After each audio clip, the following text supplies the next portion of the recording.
Hey guys, I'm so glad to have you back as we talk more about the life of Joseph. Just a quick question for you though. Have you ever thought about where your food comes from? Some of you might say, well, my mom and dad provide my food. And some of you might say the grocery store. Or maybe you have a garden at home and you grow your own food. Well, the food that we eat does come from a variety of places, for sure. But ultimately, God provides everything that we eat. And that's why we sit at our meals and we give thanks. We thank God for providing that meal and for the people that prepared it and for the other things that He's provided for us for that day. Well, in today's lesson, we'll hear the next part of Joseph's story and how that God used Joseph to provide for the nation of Israel. He helped provide for the nation of the country of Egypt. But I want you to remember that there were many people in Joseph's life who wished to harm him. His brothers, Potiphar's wife, just to name a few. But I want you to think about this, that God never abandoned Joseph. What people had planned for evil, God planned for good. So have you ever had something bad happen to you that you didn't understand? I'm sure you have. I know I have. But sometimes God allows things to happen to us that might seem bad at first, but it turns out that God is using it to bring us closer to Him. God is with us even when we suffer, and by His goodness and grace, He shows us that He loves us. Even though we mess up, and sometimes we disobey Him or do things that we know is wrong, much like Joseph's brothers did. So, in today's story, we are going to hear how God used Joseph to bring his brothers closer to Him. You see, last week we heard how Pharaoh asked Joseph to interpret his dreams or to tell what his dreams meant, and how Joseph told him that they were warnings about 7 years of abundance, meaning that they were going to have a lot of food to eat. In fact, they were going to have more food, more than enough to eat, so that they would actually be able to put food aside, so that the next 7 years, when there was a famine, meaning they were not going to have a lot to eat for whatever reason, that there would be enough.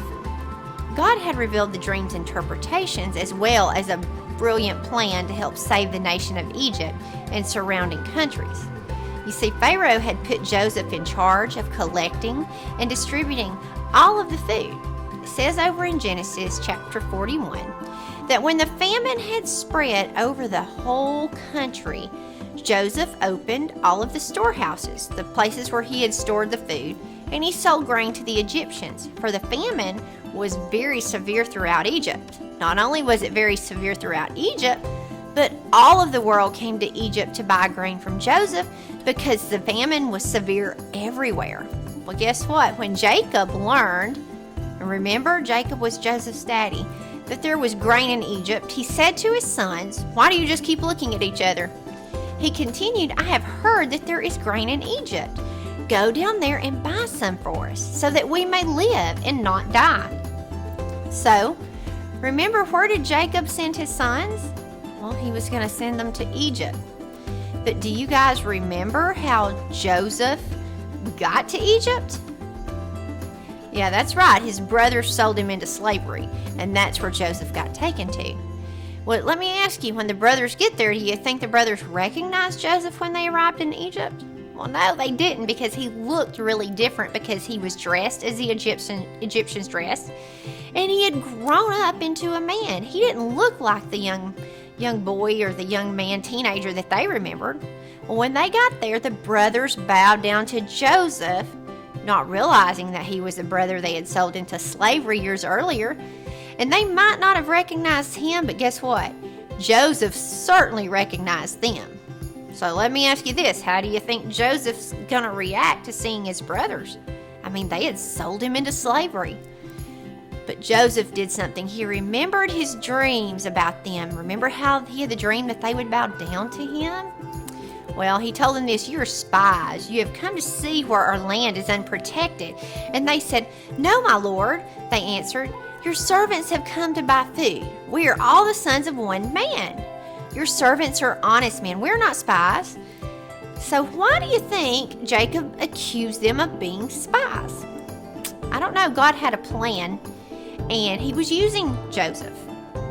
So Joseph was going to test the older brothers to see maybe if their hearts had truly been changed or if they were for sorry. We really don't know, but we know what the Bible tells us. And here's what the Bible tells us, is that Joseph said to them, "As surely as Pharaoh lives, you will not leave this place unless your youngest brother comes here. Send one of your number to get your brothers. The rest of you will be kept in prison so that the words may be tested to see if you are telling the truth. If you are not, then as surely as Pharaoh lives, you are spies." So he was going to hold one of them in prison and send the rest back. But Joseph did this. He had the 10 brothers put in prison for 3 days. And at the end of the 3 days, he told them to return to their homeland and bring Benjamin back with them. Well, meanwhile, Joseph took one of the brothers. He took Simeon, and he bound him and he kept him in custody to ensure they would return. Well, guess what? The brothers were pretty scared, and they believed that this was God punishing them for what they had done to Joseph years earlier. So it sounds like they were feeling kind of guilty maybe about what they had did to their brother. Well, do you think maybe they hopefully were sorry for what they had done? Maybe they had time to think about it. But I know they were probably really scared. Well, Joseph gave the brothers food to take back to their families, and then he sent them on their way. And when they returned home, they reported to Jacob everything that had happened to them. And then they told him how Joseph demanded that they return to Egypt with Benjamin. Well, guess what? Jacob was afraid of losing another one of his sons, so he refused to allow Benjamin to go with them. Well, what do you think about how Joseph's treated them? Do you think he was kind of harsh with them?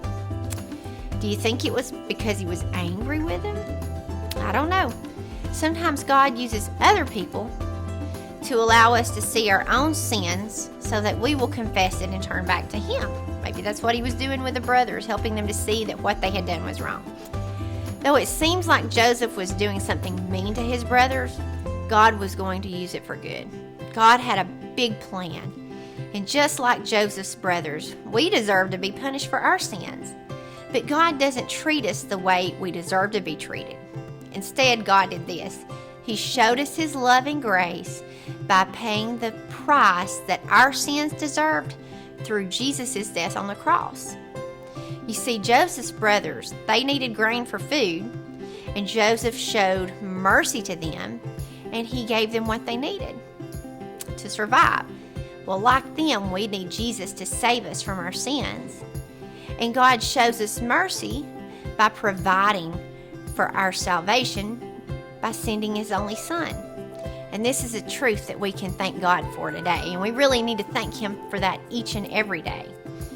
But I encourage you today to talk with your family about the many things that God provides you with each day. I can think of a lot of things. We could make a huge list. But make sure you take your time to thank God today for what He's provided for you. And I'll see you back next week as we learn more about the life of Joseph.